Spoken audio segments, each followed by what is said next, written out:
Since my in-laws are gathering, my mother-in-law Molly is ordering me, at 9 months pregnant, to set the big table and prepare the food and drinks. She herself isn't lifting a finger, just giving me orders. I glance at my husband Sam, but he won't even make eye contact with me or offer any help.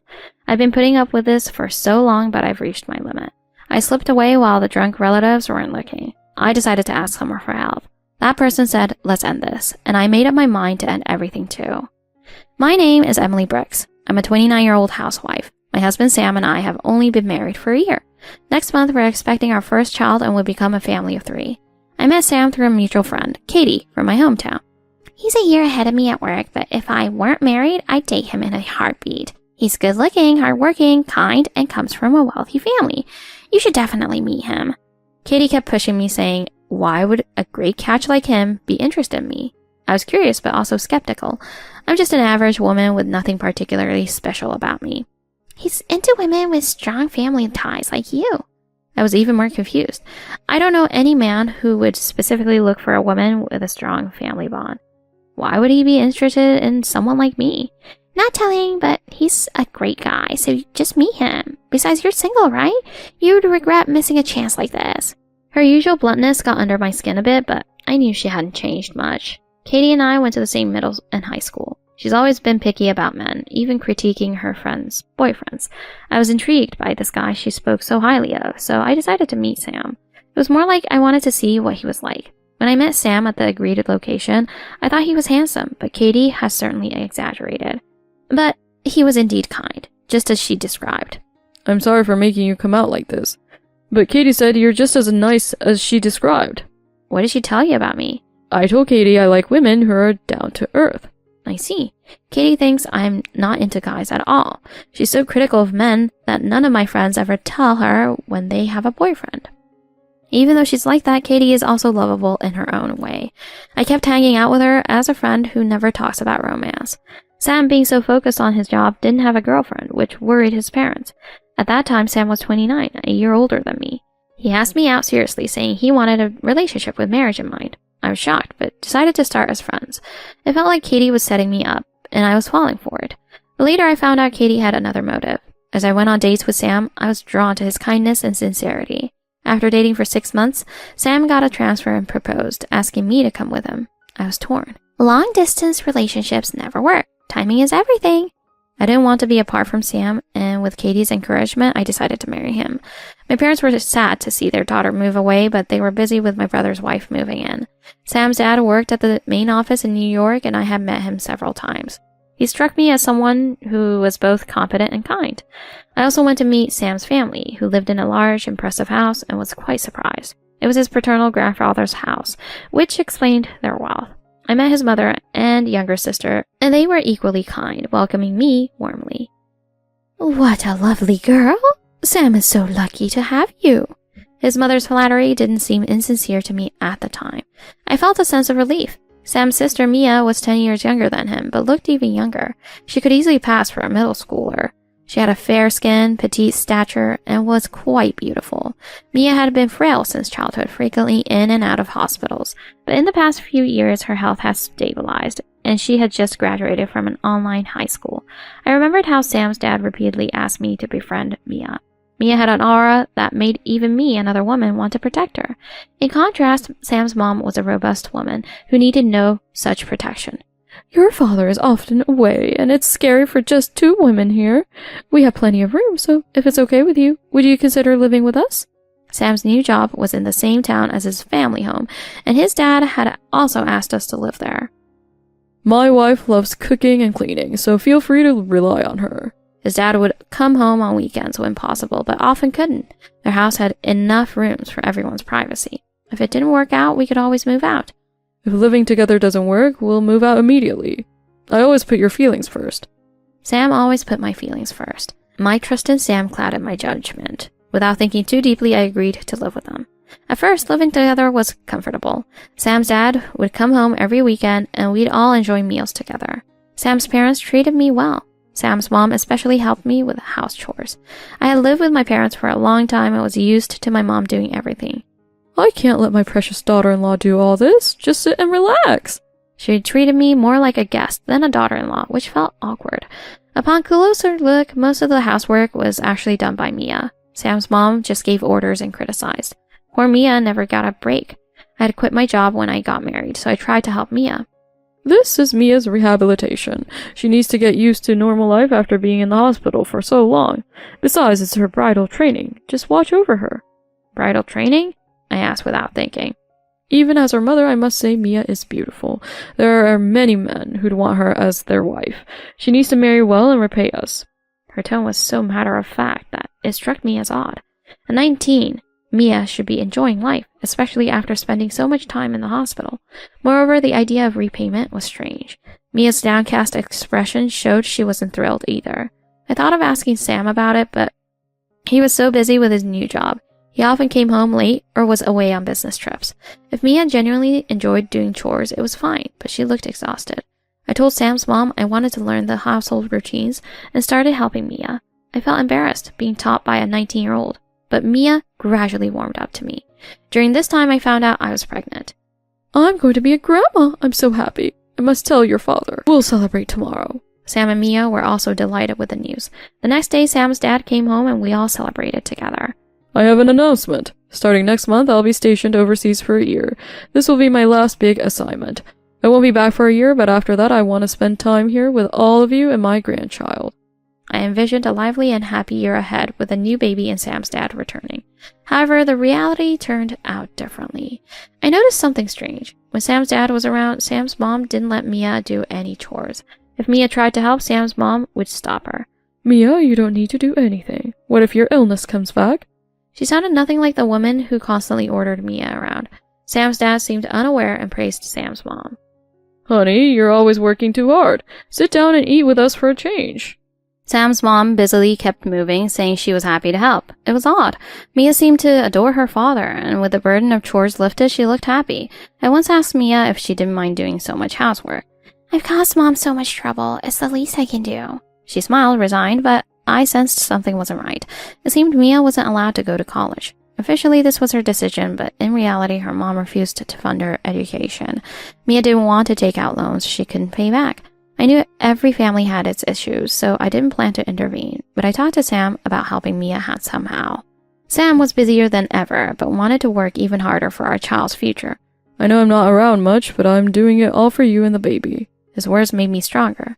With Sam's dad overseas, Sam's mom started hosting more and more parties for the relatives.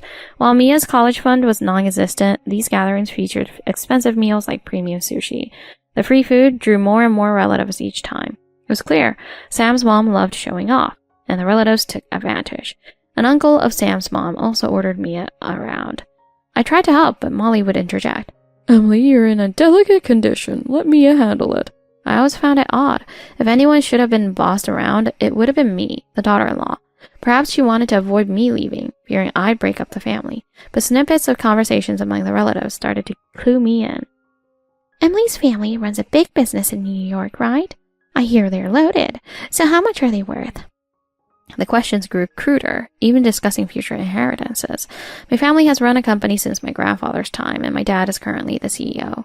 My brother is set to take over eventually. A sense of dread gripped me, and it turned out my suspicions were correct. Now that you're expecting Emily, we're finally family. So could you ask your parents for a little help? I'm not asking for charity, just a small loan. It would really help. It was clear she had no intentions of repaying any loan. My family once went through a financial crisis because my grandfather co-signed a loan for a friend. Since then, we've forbidden any loans, even within the family. I'm sorry, but we don't lend money, even to close family. I'm not familiar with your family's situation, but I'm afraid I can't help. That was the truth. We never lent money, even among ourselves. But Molly persisted. This is your chance to contribute to the family. I've been so good to you, haven't I? Why don't you do this one thing for us? When she realized I wouldn't budge, she finally stormed out, saying, Fine, then. I felt relieved, thinking she'd given up, but the next day her retaliation began. My meals were reduced to just toast. Mia tried to share her food with me. Mia, don't. She's not family anymore. But she needs to eat properly for the baby. She refused to help us, so we have no obligation to help her. Her true colors were showing. If you don't like it, leave. But divorce Sam first, and don't forget the alimony. It all came down to money again. While I was contemplating what to do next, Mia came to me crying and apologizing. I'm so sorry. We have no money and it's all my fault. She believed that her frequent hospitalizations had caused financial trouble for the family, but Mia's illness was just childhood asthma.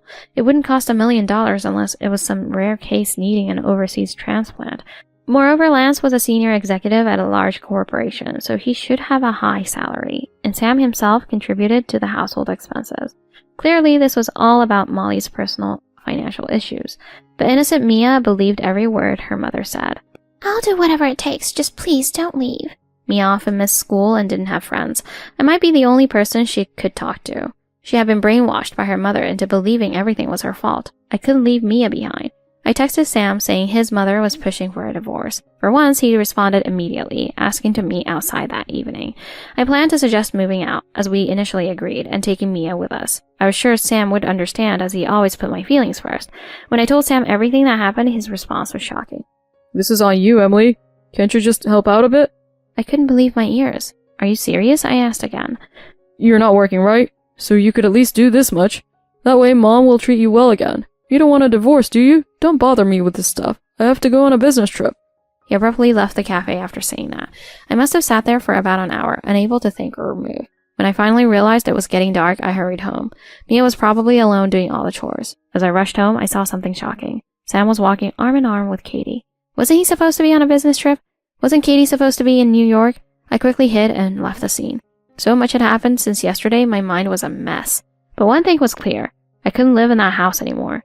I called my mom back home and asked her to investigate Sam, Katie, and the in-laws. I told her I'd probably be getting a divorce, and she didn't ask any more questions. Now, I just had to wait for the investigation results, but I couldn't leave Mia behind. When I got back to the in-laws' house, they were having another party. I could hear Molly's cheerful voice from outside. But Mia, who would usually be helping, was just sitting there today. Mia helped out when someone didn't. She's family after all. Mia's bringing a dowry from the wealthy landowner's son. That's wonderful news. Mia didn't look happy at all, and this certainly wasn't good news. The relatives were all drunk, but from what I gathered, an uncle brought the proposal from a wealthy landowner's son, aged 48.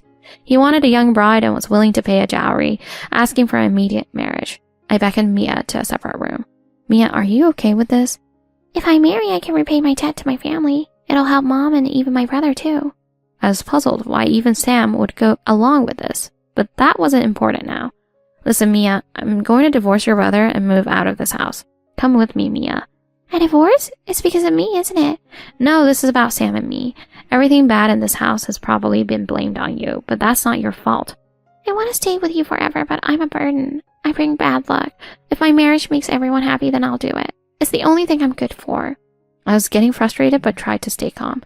Does your dad know about this? Mom said not to tell him because he'd be upset. He wouldn't want his daughter getting married and leaving. Her dad would definitely object, but not for the reasons she thought. I thought about telling everything to her father, but decided to wait for the investigation results. I wanted to resolve everything at once, but first I needed to buy time. Mia, if you want to marry that guy, I won't stop you. But nothing will change if you don't muster the courage to do what you want. Mia seemed to be thinking it over. The next day, Molly stopped Mia from doing any chores, saying she was too precious now that she was about to be married. Instead, she started ordering Mia around. I decided to play along until I had the results. The wedding date was set for 2 weeks later. I had to do something before then. I could have left Mia behind and gone back to my family, but I knew I'd regret it forever. One night, I woke up thirsty and went downstairs to hear Molly talking to Sam. I told you to bring home someone who with money, not some broke girl. So what's your plan now? You want to marry that Katie, right? But without the alimony, you can't move forward. Her husband is threatening to take you to court. How much dowry are we getting from Mia's marriage? $50,000, but that money's already spent. We need to pay back Dad's savings. Yeah, and I thought Emily would ask her parents for the $50,000. That's why I married her. Katie's info was no good after all. I returned to my room quietly. Now I understood everything. Strangely, I didn't feel shocked. Instead, I felt relieved that the mystery was solved. I realized I had no more feelings or regrets for Sam. It was clear Sam and Katie had been having an affair from the beginning. Katie's husband had found out and demanded $50,000 in alimony from both of them. That's why they chose me to marry Sam, thinking I'd be able to get the money from my family. It turned out Sam's mom had also embezzled $50,000 of Sam's dad's savings. Sam and his mom had conspired together. Now the investigation results were in my parents' hands. We had all the evidence. The only thing left was to inform Sam's dad. That night, there was another party, supposedly to celebrate Mia's upcoming marriage. The excuse was flimsy. They just wanted to drink. Even at 9 months pregnant, I was ordered to set up the big table and prepare the food and drinks. Molly did nothing but bark orders. Sam, unusually home, avoided looking at me or offering any help. Since that day, he had clearly sided with his mom. I've been holding on, but I've reached my breaking point. But today, I'm ending this. I was sent to do the grocery shopping with Mia for the party. I figured this was a good chance to call Lance and let him talk to Mia. While shopping, we encountered a car speeding out of control. Before I could react, Mia pushed me out of the way and we were thrown onto the road. As we were being rushed to the hospital, Mia kept repeating, "I'm glad the baby is safe." I swore then and there to protect Mia no matter what. Fortunately, Mia only suffered minor scrapes and bruises. When Molly arrived at the hospital, she yelled at me. "If anything happened to Mia, I wouldn't forgive you. I don't care about you or that baby." Her loud voice echoed through the hospital. "Mia, you'll be out soon, right? We'll have to delay the wedding a bit until your face heals." Following her orders, I went back home to get Mia's clothes. By the time I returned to the hospital, Molly had left. When I thanked Mia again, she spoke up. "I can't forgive Mom. She didn't have to say those things. I don't want to get married for her sake. Emily, please help me." I have been waiting for those words. Leave everything to me. I quickly processed Mia's discharge and called my parents. Then I went back to the in-laws' house to gather my and Mia's belongings. The in-laws were in the middle of yet another party, everyone already drunk. "Mia did a great job getting hit by that rich person's car. She really came through for us." The driver who caused the accident was an elderly man. His son and daughter-in-law came to the hospital to apologize. Initially, Molly was furious, but when she found out the son was a business owner, her attitude quickly changed. "We don't want to make this a big deal, but Mia is about to be married, you see." She was proudly recounting this to her relatives. "We'll get a huge compensation, and after Mia's wedding, I'll be set for life. We'll divorce that useless daughter-in-law and get alimony too. But that means I'll need a new housekeeper." The drunken relatives laughed crudely. Mia and I hurriedly packed our things, slipping away unnoticed by the intoxicated family members. I called someone and asked for help. The person replied, "Let's end this." I resolved to finish everything as well. Mia and I went to an inn about 15 minutes away from the in-laws' house. This area was a tourist spot with many inns and lodges, and I had always wanted to stay at this famous inn. Although I considered returning home, I knew I could go into labor any time. This inn was close to the hospital, making it the perfect hideout. My parents and brother met up with us as planned. My family is very tight-knit. They immediately left the company in their employees' hands and rushed to my side. "Is it okay to do this?" Mia asked nervously. "Yes, it's fine. Your dad is on his way here." "Really? My dad?" Mia's face lit up with hope. The person I asked for help was Sam's dad. I told him there was something important he needed to hear and asked if he could return to the U.S. His initial response was hesitant. "We'll talk when I'm back. I have an important meeting now." "What if Mia is sold off?" "What do you mean?" I knew I needed to be direct to get him to move. I quickly explained the situation. Before I could finish, Sam's dad said, "I'm coming back right away. We'll end this." Mia was much happier knowing her father was returning. She quickly became comfortable with my family, enjoying herself. Eventually, Sam's dad arrived, reuniting with Mia, and we had a party to rival Molly's. The next morning, I received several missed calls from Molly. Understandably so, since Mia had vanished. By now, the in-laws' house must be in chaos. I ignored the calls and finished breakfast. It was time to settle things. As soon as I arrived at the in-laws' house, Molly grabbed me and yelled, "Where's Mia? Bring her back now." But she backed away when she saw Sam's dad standing behind me. "Why are you here? Can't I come back to my own home?" "Of course, welcome back." Sweat was pouring from her face. Sam was there too, looking surprised at his dad's return. "Perfect. Everyone's here." "It seems you've given quite the rough welcome to Emily, who's 9 months pregnant." "Well, I was just worried because she was walking around in her condition. I got carried away and raised my voice." "I see." I pulled a document from my bag and placed it on the table. "This is what you've been asking for, right?"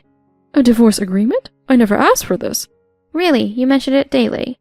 "Mom, how could you? You've been doing this behind my back? So it's your fault Emily's asking for a divorce.